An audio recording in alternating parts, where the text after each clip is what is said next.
थोड़े बहुत लोग आएंगे जाएंगे, कुछ न कुछ ना नूकर बोलते रहते हैं। मैंने भी उसके लिए हिम्मत रखी और मैं बिजनेस में एक ही चीज चाहिए दोस्तों कि हम टाइम लगा करके देखते हैं।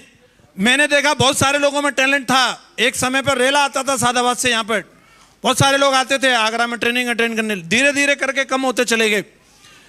कारण क्या था कि उनमें से कई लोगों ने सोचा था कि 6 महीने में हम करोड़पति बन जाएंगे, और 6 महीने निकल गए और वो लखपति भी नहीं बने। वो रहन दे, कुछ नहीं है, ज्यादा कुछ है नहीं। कुछ लोग 1 साल में टपक गए, कुछ 1.5 साल में। समस्या सबसे बड़ी यही है कि हम टाइम लगा करके काम कर रहे हैं। इस बिजनेस के अंदर अगर कामयाब होना है तो सबसे पहली डिग्री आपको पेशेंस की चाहिए। अगर आपके अंदर धैर्य है तो आप कामयाब हो सकते हैं, धैर्य नहीं हो तो आप कामयाब नहीं हो सकते। मैं आपके सामने खड़ा हूं, मुझे डायमंड बनने में उस टाइम पे बहुत सारे ऐसे लोग थे जो 3 साल में भी डायमंड बन रहे थे, 4 साल में भी डायमंड बन रहे थे, 2-2 साल में भी लोग डायमंड बन रहे थे।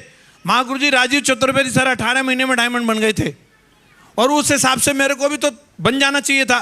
लेकिन मेरी परफॉर्मेंस जो थी बहुत स्लो थी। मैं आपको बताऊं, शुरू के 3.5 साल काम करके तो मैं गोल्ड था। बहुत सन्नाटा है। 3.5 साल काम करके 70-80 हजार रुपए आए थे बस मात्र मुझे, और काम धंधा छोड़ के आया था। कुछ न कुछ तो 10-20 हजार रुपए तो कमा ही रहा था। इस बिजनेस से पहले जो भी था, गांव में मैं एक दूध डेयरी भी चलाता था, छोटी सी दुकान थी, पिताजी के साथ खेती बाड़ी, कुछ न कुछ भैंस तो नवाई देता था। जब टाई लगा ली तो फिर जाहिर सी बात है वो काम तो करेंगे नहीं हम। दमदारी से फुल टाइम काम कर रहा था। और यही वो वक्त होता है कि उस टाइम पे व्यक्ति भाग जाता है, कैलकुलेटर लेके बैठ जाते हैं लोग। इतने की पेट्रोल फूक गई, इतने का चेक आया है, इतने फंक्शन में चले गए, इतने वहां चले गए। मैंने कोई कैलकुलेटर लेकर के नहीं बैठा। मुझे यकीन था मुझे अपनी क्वालिटीज पर काम करना है, अपने आप को इंप्रूव करना है। आज नहीं तो कल इस बिजनेस में बाहर आएगी, डेफिनेटली आएगी। और वो आई। अगले 1.5 साल में मैं इस बिजनेस में डायमंड था।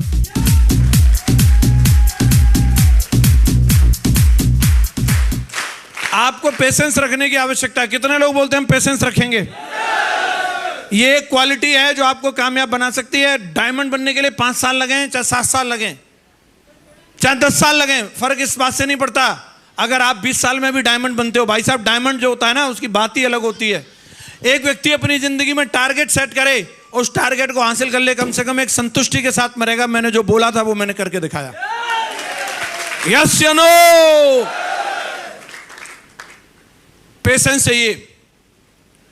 दूसरी जो इस बिजनेस के अंदर कामयाबी के लिए जो चीज चाहिए, आपका आईक्यू लेवल कितना बड़ा है इससे फर्क नहीं पड़ता। मैंने बहुत सारे अंग्रेजी बोलने वाले फर्राटेदार देखे। एक्चुअली आया, तेरे को, मेरे को, बहुत मतलब क्वालिफाइड लोग आते थे। क्वालिफाइड की बात नहीं है, क्वालिफाइड है तो अच्छा है, लेकिन क्वालिफाइड से भी ज्यादा जरूरी है कि उसका एटीट्यूड किस तरीके का है। बहुत सारे लोगों की सोच जो होती है वो बहुत ही सड़ी हुई रहती है। एटीट्यूड इतना नेगेटिव रहता है, वो अगर उसको कहीं इंद्रलोक में भी ले जाओ ना, इंद्रलोक में, वो वहां पर भी कमी निकाल देगा। वो वहां पे भी बोलेगा आपका इंटीरियर है ना ये पुराना हो गया, इन अप्सराओं के कॉस्ट्यूम चेंज करवाओ, ये सही नहीं है। इंद्र भगवान की भी काउंसलिंग करके आ जाएगा। ऐसे ऐसे लोग हैं इस दुनिया में, स्वर्ग में भी कमी निकाल दें। क्या हो सकता है ऐसे लोगों का? जो इंसान एटीट्यूड ठीक नहीं कर सकता, वो अपनी जिंदगी में कभी कामयाब नहीं हो सकता। परिस्थिति को कंट्रोल करना हमारे हाथ में नहीं है। हेलो? लेकिन उस परिस्थिति के ऊपर क्या रिएक्ट करना है, ये हमेशा हमारे हाथ में। हमारे बिजनेस में बिंदास एटीट्यूड का आदमी चाहिए, चाहे सुख हो या दुख हो, कुछ भी जो भी हो, हमें पॉजिटिव रिएक्ट करना है। अगर ये हमारे अंदर क्वालिटी आ गई तो हम कामयाब हो जाएंगे। महागुरु जी ने एक बार कहानी सुनाई थी, मैं बताता हूं आपको। एक बार हमारा टाइगर एक मीटिंग के लिए जा रहा, तो जल्दबाजी में मोबाइल और घड़ी दोनों भूल गया। अब उसको मालूम नहीं टाइम क्या हुआ है। सामने से एक बिंदास आदमी आ रहा, और उसने सोचा इसके हाथ में घड़ी है, से पूछ लेता हूं। बोला भाई साहब आपके हाथ में घड़ी है, थोड़ा टाइम देख के बताओ। उसने उसके सिर में डंडा मारा और बोलता 1 बजाए। और हमारा टाइगर एकदम भगवान का धन्यवाद करने लगा, थैंक यू भगवान जी, प्रभु आपका शुक्रिया। तीसरा आदमी देख रहा था, बोले यार इसने इसको डंडा मारा हो, ये भगवान का धन्यवाद कर रहा है।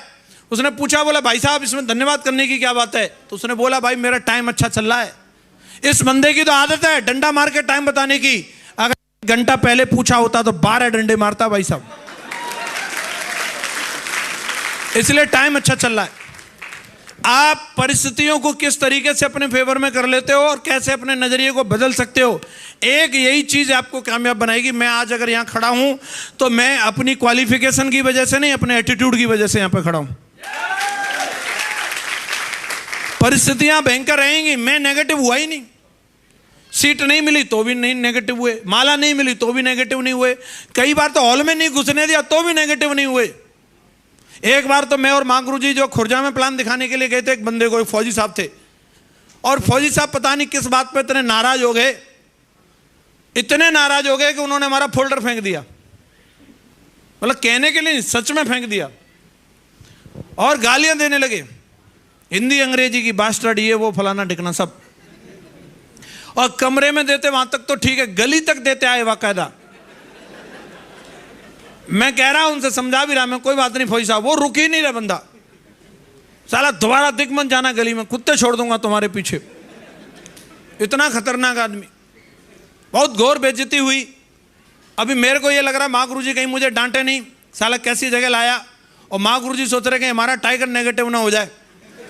मैं गुरु जी को समझा रहा, गुरु जी मुझे समझा रहे, हम दोनों फुल पॉजिटिव थे।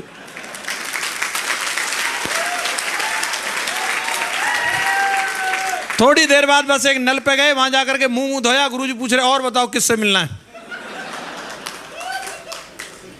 ये एक वाकया किसी भी आदमी को बिजनेस छोड़ने के लिए काफी है। हेलो,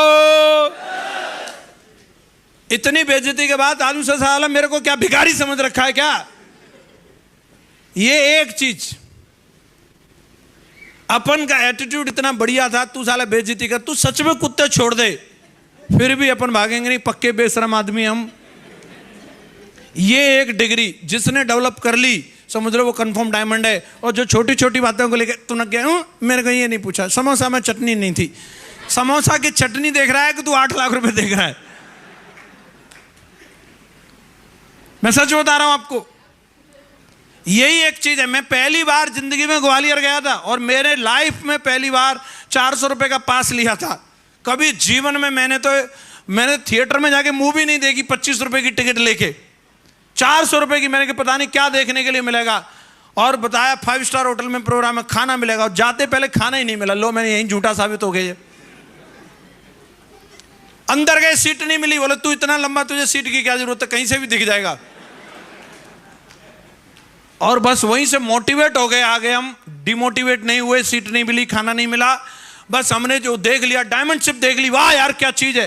महागुरु जी सिल्वर बने थे, उसमें मैंने यार सादाबाद के एक आदमी ने ट्रॉफी जीती, कुछ जीत के ला रहे हैं हम, इतने खुश, बस पूछो मत, अब हम भी जीतेंगे।